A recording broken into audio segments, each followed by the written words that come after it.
This is the BBC. This podcast is supported by advertising outside the UK. Hello, I'm James Kamarasamy. Thank you for downloading the BBC's World Tonight podcast for Friday the 27th of September. As the Egyptian authorities put on a show of force to clamp down on anti-government protests, we'll ask what's behind the discontent. The SNP has given its strongest sign yet that it will back Jeremy Corbyn as a caretaker Prime Minister. We'll speak to the SNP's leader in Westminster and ask the Lib Dems whether they could come on board. With an impeachment inquiry into Donald Trump about to begin, is America's Mayor Rudy Giuliani an effective lawyer for America's president? And we have a report from the Amazon Basin on the environmental concerns of the indigenous communities. You're listening to The World Tonight with James Kamarasamy. We begin in Egypt, where this time the authorities were prepared. A week after a series of rare anti-government protests in different parts of the country appeared to take them by surprise, today's pre-announced demonstrations led to mass arrests, security forces flooding the streets of Cairo, where roads and metro lines were closed, and access blocked to the highly symbolic Tahrir Square.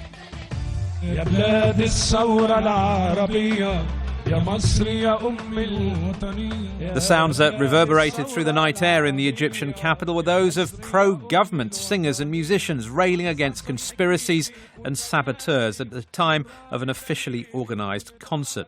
Well, international human rights groups, as well as the UN High Commissioner for Human Rights, Michelle Bachelet, have criticised the Egyptian government's approach to the demonstrations, resulting in this rebuke from President Sisi. This is an image being painted as was done before, comprised of lies and defamation, and some media working to present an image that isn't true. We're really strong. The country is really strong because of you. So don't worry about anything. Don't worry about anything. The BBC's Sally Nabil is in the Egyptian capital. She told me what the day had been like. It has been quiet. It's an eerie silence, if you can say so. Security presence has been beefed up like I've never seen in years, actually. I haven't seen Cairo like that in years. Security forces are almost everywhere, around every corner. Entrances to Tahrir Square have been sealed off. I saw large numbers of police officers and soldiers, security vans, armored vehicles in downtown and the surrounding area. Even security personnel have been stopping passers-by, asking them for their national ID cards, checking their mobile phones. Sometimes they stop public buses and ask some people to get off so that they can be searched and checked.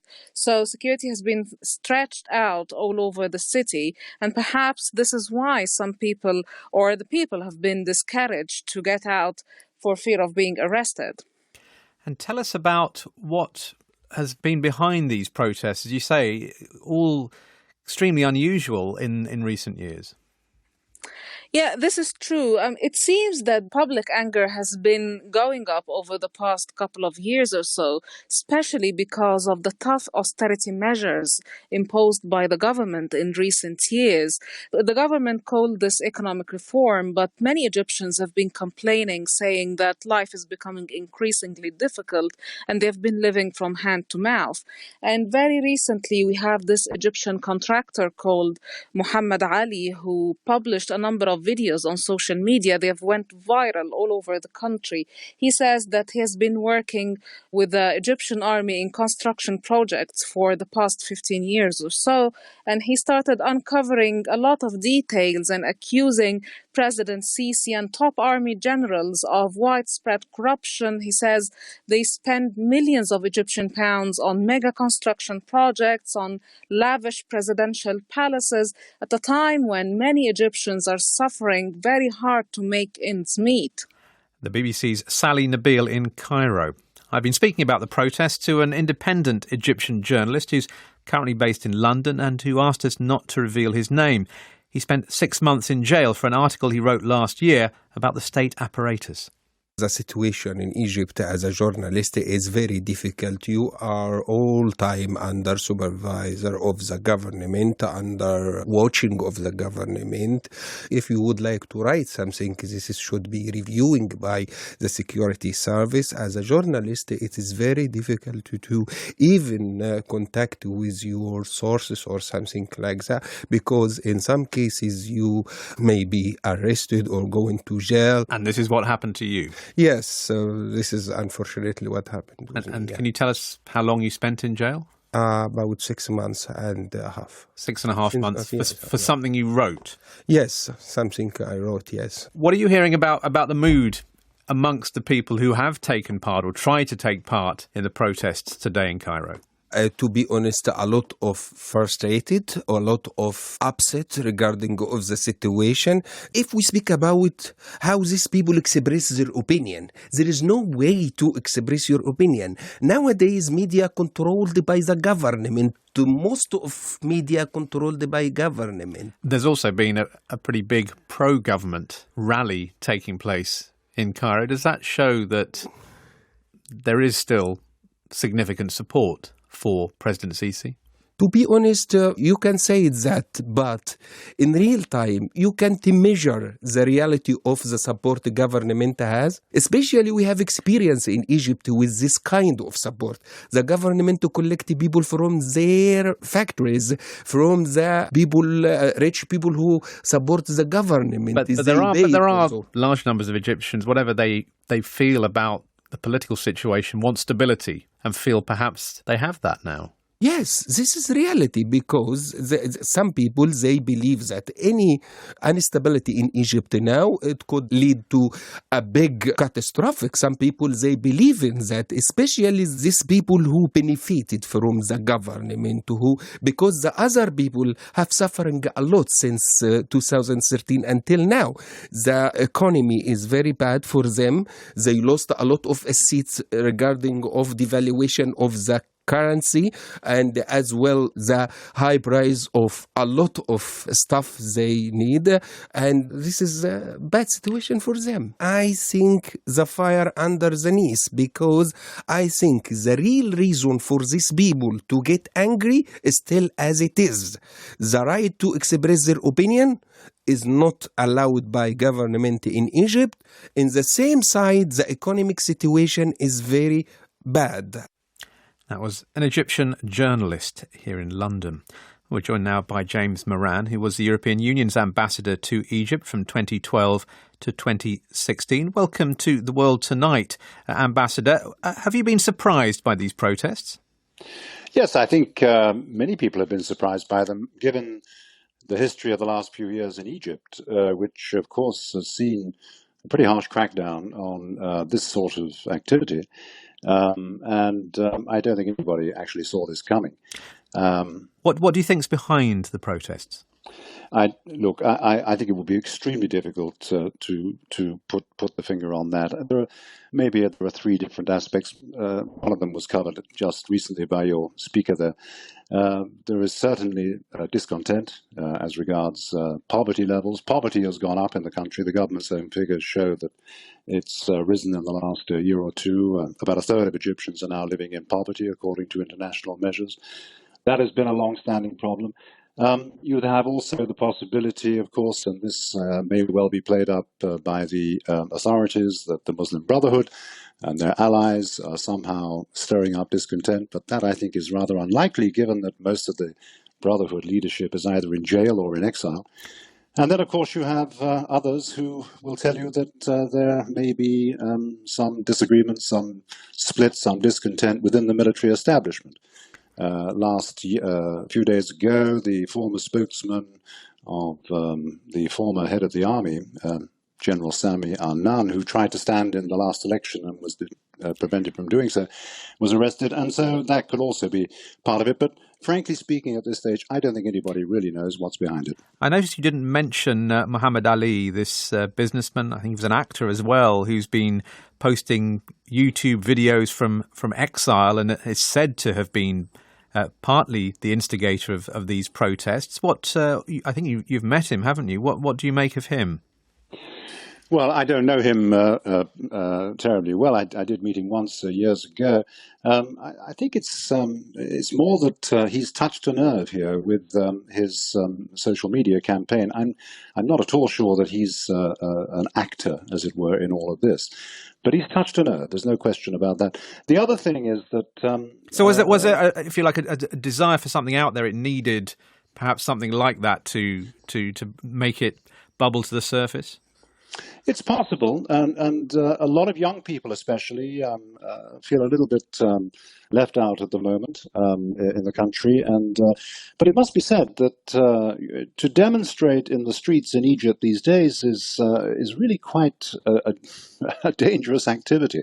It's something we haven't seen for quite some time. So what has brought about this these demonstrations is extremely difficult to say.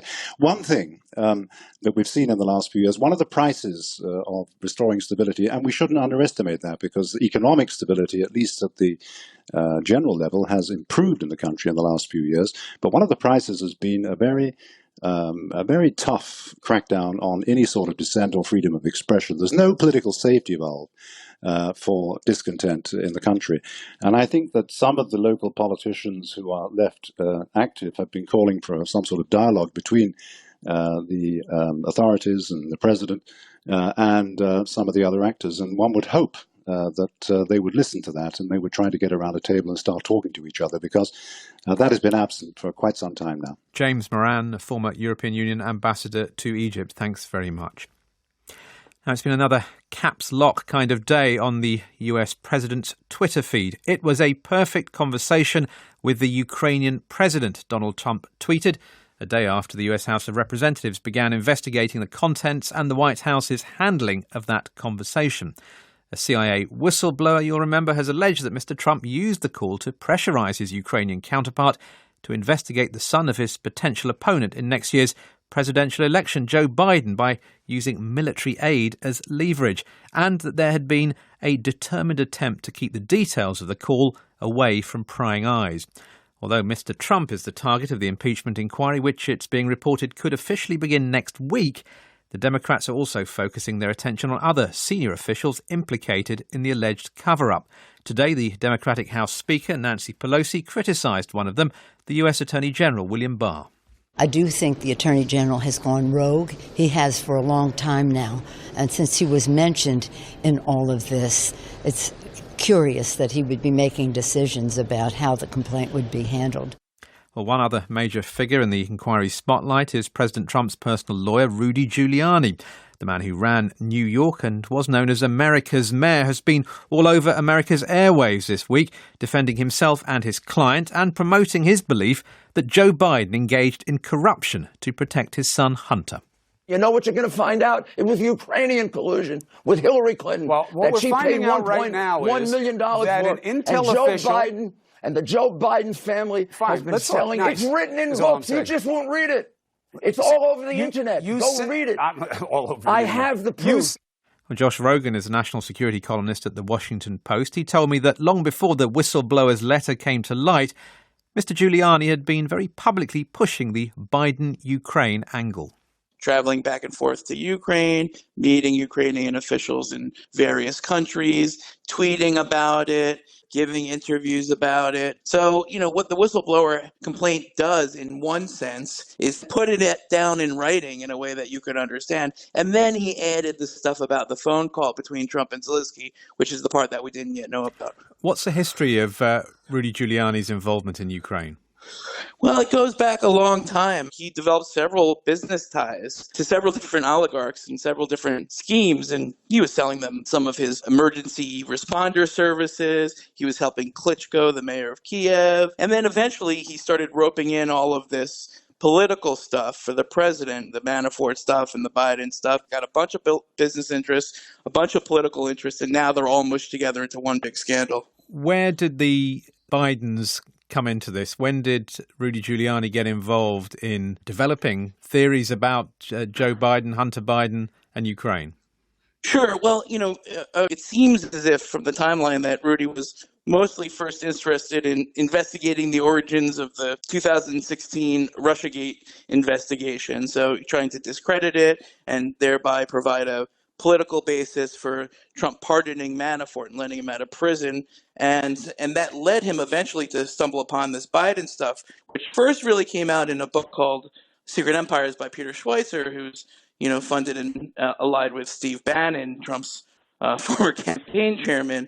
So they're all sort of all on one team. And what Rudy did was he thought, well, why not do the Manafort anti-Russiagate stuff and the Biden, Ukraine Hunter Biden stuff at the same time? And, since he was having all of these meetings and all these relationships, he decided to sort of kick up as much dirt as he could on both. And that's sort of how we got to where we are. He is the president's personal lawyer, but he has also said, Rudy Giuliani, that the State Department knew what he was up to in Ukraine. Is that right? Yeah, well, my reporting is that, he roped the State Department into these schemes. And, he's now using text messages to allege that the U.S. Special Representative to Ukraine, Kurt Volker, asked him to do all this stuff, which, really doesn't make sense objectively on its face. Kurt Volker, a part-time political appointee, former U.S. ambassador to NATO, and not a Trumpian at all, has really no interest in helping Paul Manafort or hurting Joe Biden, right? So, and as the transcript of the Trump-Zelensky call shows, Trump was the driver behind this. It was obviously Trump and Rudy's scheme. So him trying to pin it on a low-level State Department official, I don't think is going to work. I've heard from several Trump administration officials this week that they're very unhappy with what Rudy's doing, and they wish he would just stay off TV and shut up. And, they blame him for first convincing Trump that a lot of these conspiracy theories were something that should be pursued, much less believed, much less discussed in a meeting, in a phone call with a foreign leader. And then for going out there and, how are you supposed to have a White House response to impeachment when the president's lawyer is just saying crazy stuff on TV all the time? It's impossible to keep up with. And in doing so, he's actually putting so much more information out there that he's actually making the president's situation objectively politically worse. Josh Rogan, national security columnist with The Washington Post. As we reported on The World Tonight earlier this year, tensions remain high between Kosovo's Serb and Albanian populations, 20 years after the war in Kosovo ended. But what about the generation that has grown up since then? Could they hold the key to reconciliation? Well, the BBC's Europe correspondent Jean Mackenzie has travelled to northern Kosovo to speak to young people from both communities. This is my father, she's my mother. From this place we can almost see the whole city. Aryan was born during the war in this town in the north of Kosovo, Mitrovica. After the war we had nothing because they burnt our house. All we had was these bees. Outside in the garden are rows of makeshift beehives, hundreds of them. It was this honey business that helped them start again. We are connected somehow. We can't do without them. They've been in the family longer than you. Yeah. This town still bears the scars of war. It's divided by a river, and the Albanians, like Aryan, live on the south bank. The Serbs live to the north. How do you feel towards the Serbian people? We have a distance between us, If we go towards their place, they'll be looking strange. Maybe attack you. The two sides rarely mix. The bridge that connects them is blockaded, so no traffic can cross. I'm just walking over the bridge now from the south side over into the north where the Serbians live, and on either end you've got armed police guarding the bridge. It feels eerily quiet. I'm now in the Serbian side of town, and it feels totally different. There are Serbian flags everywhere. They're speaking a different language, they're using a different currency. These two communities might share a city, but they are completely divided. Kosovo declared independence from Serbia more than a decade ago, but to this day Serbia doesn't recognise its existence, meaning the conflict lives on. I'm Selena, I'm 16. I love to travel, I love to play piano. Selena has grown up on the Serbian side of Mitrovica. It's difficult. We think that Albanians don't love Serb, and they think that we don't love Albanian. Do you feel like you belong to Kosovo? I'm Serbian, and we are part of Serbia. Peace talks between Kosovo and Serbia broke down last year, and tensions are once again simmering. I'm making the journey south to a Serbian monastery nestled in an Albanian area. NATO troops are on guard here around the clock.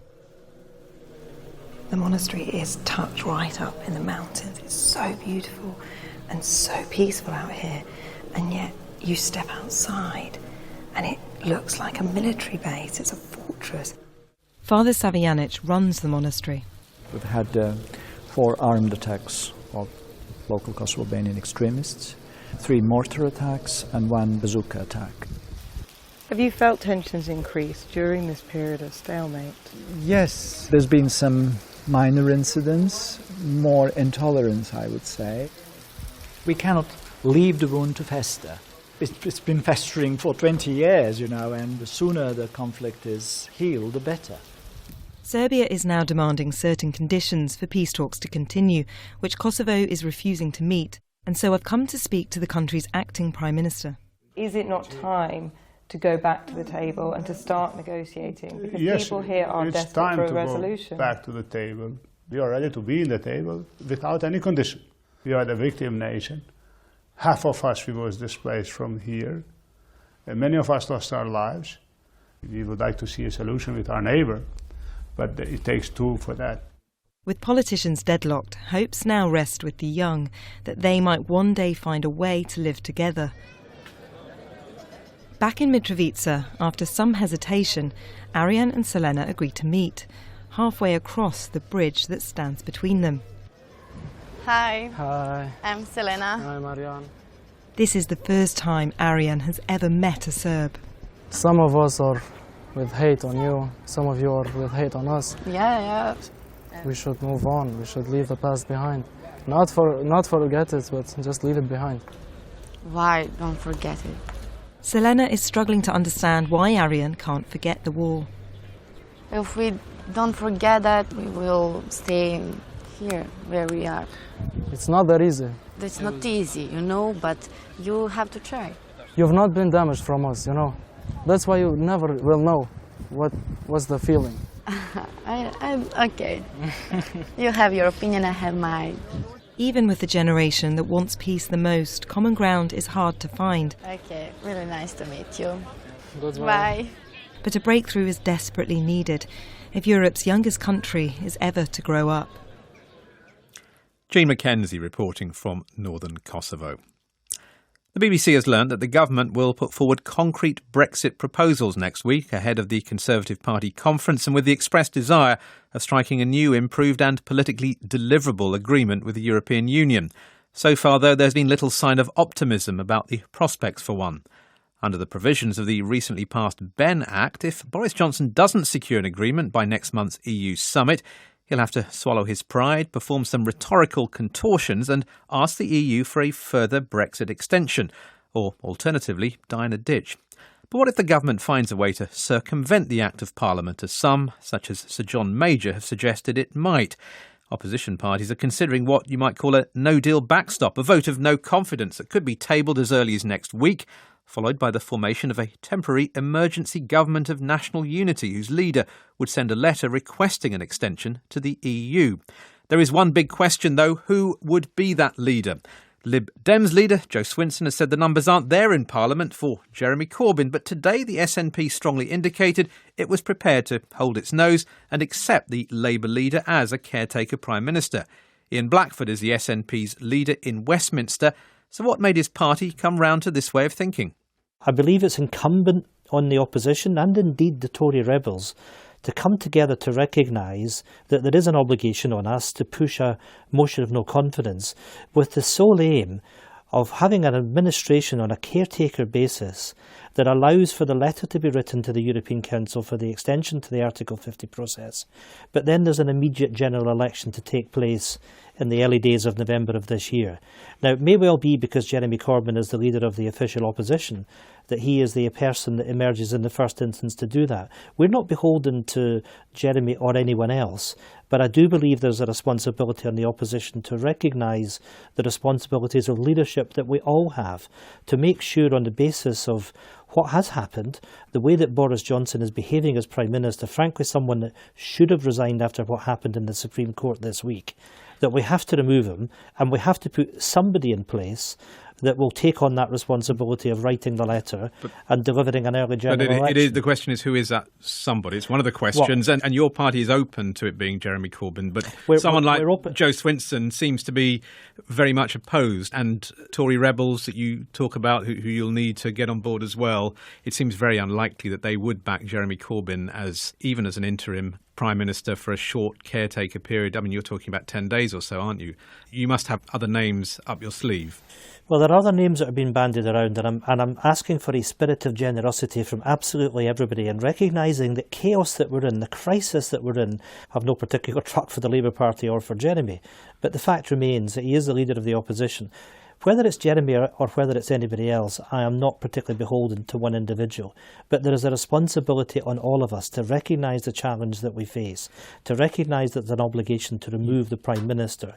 And we are going to have to coalesce around someone. And you have talked about trust, lack of trust in Boris Johnson as being one of the driving forces behind this push for a caretaker Prime Minister. Do you trust Jeremy Corbyn? There has to be an absolute cast-iron commitment from whoever is fulfilling that caretaker capacity for a number of days, that the letter will be delivered to the European Council for the extension. And then once that has been triggered, that we have an automatic general election to take place in the first few days of November. And it has to be crystal clear from whoever is in that position that they must deliver on that. Or frankly, Parliament will do its job and remove them in any event anyway. They're only there on a grace and favour basis to enact these particular actions, to make sure that we do not have the economic catastrophe of a no deal at the end of October. Are negotiations ongoing about a caretaker Prime Minister? Are they scheduled to start next week? What's the situation? There are talks which are happening on an ongoing basis with party leaders and indeed with senior parliamentarians, and these talks will continue over the course of the weekend into next week. I would really say to everyone, look at what's going on at the moment. Look at the threat that John Major raised, that the government could bring in emergency legislation to strike out the Ben Act. All of us must recognise the risks that we face and must use the opportunity that we've got, given that Parliament is now back sitting, that we do what is necessary and we remove this Prime Minister that has acted in such a dreadful way in shutting down Parliament, ignoring parliamentarians, ignoring legislation. We've got a responsibility to act, quite simply. Ian Blackford of the SNP. Well, we're joined now by Christine Jardine, who's a Liberal Democrat MP for Edinburgh West. Welcome to The World Tonight, Christine. So would the Lib Dems accept Jeremy Corbyn as an interim caretaker Prime Minister? Good evening. The reality is that Jeremy Corbyn doesn't have the numbers. We all know that. Anna Soubry for the Independent Group has already said she wouldn't back him. We know that a lot of Conservatives wouldn't back him. So I think we have to accept that we need to look for someone who can command support in Parliament, who can command support across Parliament, not just from their own party. And that has to be someone, I think. We need to find someone like Ken Clarke or Harriet Harman, as we've already suggested, or there might be somebody else. But I think what we have to do is identify that person who can coalesce everyone around them, who can have that kind of broad support to get Parliament working together, to get the government of national unity, to get the extension, potentially another referendum, and take us from there. Someone who doesn't want to be Prime Minister long term. Things are changing purely to get us through this emergency. Things are changing quickly, though, in British politics at the moment. They are. The SNP have come round to accepting the possibility of Jeremy Corbyn as a caretaker Prime Minister. You say the numbers aren't there at the moment, and you've cited especially Tory rebels or ex-Tories as people who would find it very hard to support him. But if they could be persuaded, do you think the Liberal Democrats could also be persuaded? You say if they could be persuaded. That's not the situation we're in. The situation we're in is that they have said they will not do it. Anna Soubry has said her group will not do it. Let's be honest, Jeremy Corbyn even actually command the support of all of the Labour MPs. He might not be able to do that. So I think what we have to do, and I think it's important that we look for someone who can command that support, perhaps by dint of the fact that they are, an experienced person who is not aiming to be Prime Minister at the end of it or build a government. Do you think you'll be able to this persuade? Is a national emergency. Do you think you'll be able to persuade Jeremy Corbyn, though, and people around him in the Labour Party to accept someone other than the leader of the opposition?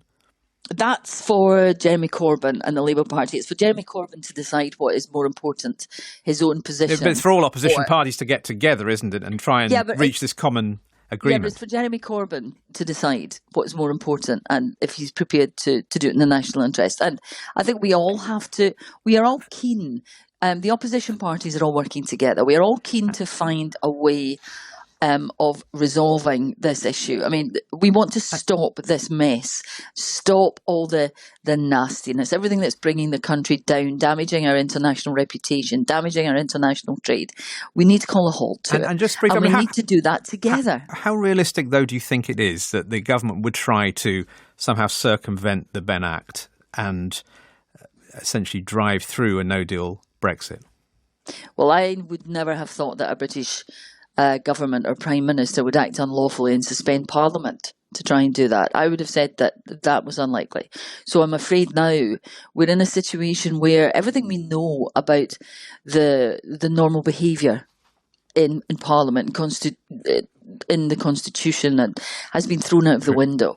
And we're in a situation now where we have to try and restore some trust. Chris. And we have to try and work together. And unfortunately, the way this government has behaved is making it very difficult to believe that they will not try to circumvent the law. I mean, they haven't promised that they'll actually do it. What they've said is that, they'll abide by the law, but they're refusing to accept that they'll get the extension. And we've seen nothing so far to indicate that they will. Christine Jardine, thanks very much. Well, we're going to bring you an update on some news that's broken in the last hour or so. A potential investigation into Boris Johnson. It relates to his time as Mayor of London. We're joined by our Home Affairs correspondent, Daniel Samford. And we're talking to you, Daniel, because Mr Johnson's been referred to the Independent Office of Police Misconduct. Tell us what's come out. Yeah, the basis of these allegations are that while Boris Johnson was Mayor of London, his friend Jennifer Arcuri received £11,500 in sponsorship for events run by one of her companies, and then went on 3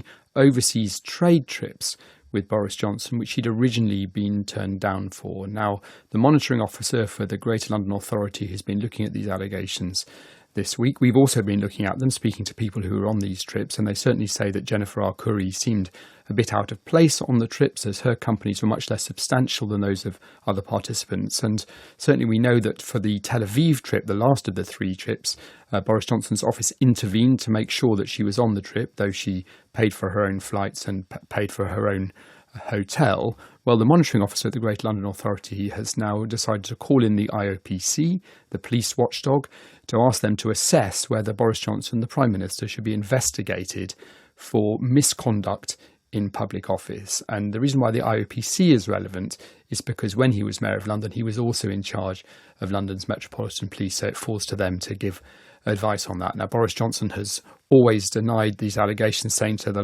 BBC last night that people were barking up the wrong tree. He says he's always acted with propriety and has said that he's very proud of his time as London Mayor. Daniel, thanks very much. Daniel Samford there with that update. Now, at the UN General Assembly this week, the Brazilian President Jair Bolsonaro delivered a controversial defence of his government's record on the Amazon. He dismissed suggestions of an environmental crisis as media lies.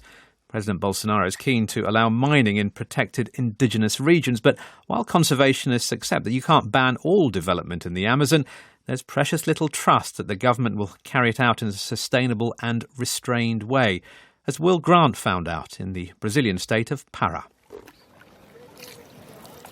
During the dry season in Pará state, the waters around Alter do Chão recede enough to reveal an islet of white sand which stretches out into the Tapajós River, a vast tributary of the Amazon.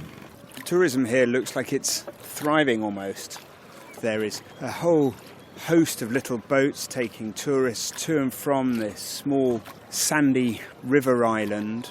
There are shacks where families are selling fish and beer. The Amazon doesn't necessarily have to be completely ring-fenced. But the key is to developing this region without damaging it in the process. As local families prep the fleshy white Amazonian fish pirarucu to sell to the tourist masses, it's easy to see why the riverside town increasingly finds itself featured in the travel sections of international newspapers. The challenge for the authorities is in striking a balance between opening up to visitors and overwhelming this part of the Amazon. On the waterfront promenade, I met Luisa Carmen and Edinay, two indigenous people from the lower Tapajós community. Their bodies were decorated with paint in intricate geometric designs, but they wore the same westernised beachwear as everyone else in the town. Luisa works on an extractive reserve, a protected area in which traditional extractive practices like fishing and agriculture are permitted to be carried out on the land by the community that lives there. They then sell the manioc flour and other agricultural goods they produce in the town. Improved transport links have made that possible, says Luisa. This all started with my generation, actually. My grandparents would spend weeks travelling until they reached Santarém. It made it very difficult for them. And that's why we have the tradition of planting cassava, beans, corn, rice. Just so that they didn't have to come to the city all the time. Yet not all the economic activity in the region is so responsible or sustainable. In particular, all this tourism, I say to Edinay. Especially in the area of tourism, we have very clear ideas about it. We do not accept tourism, but it must be something that is thought through very well. If there is proper research and you publicise our territory and do something for our preservation, then you can sign a commitment with our territory so that nothing goes wrong. On behalf of the General Assembly, I have the pleasure to welcome to the United Nations His Excellency Jair Messias Bolsonaro. Thousands of kilometres away, Brazil's right-wing president Jair Bolsonaro was in New York to deliver a characteristically hostile and controversial speech at the United Nations General Assembly. Following weeks of conflict with other world leaders, one might have expected Mr. Bolsonaro to strike a more conciliatory note.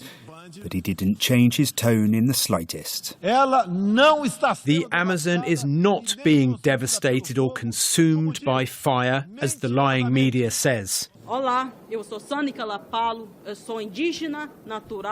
President Bolsonaro brought an indigenous representative with him to New York, paraded before the press as an example of his government's conservationist credentials.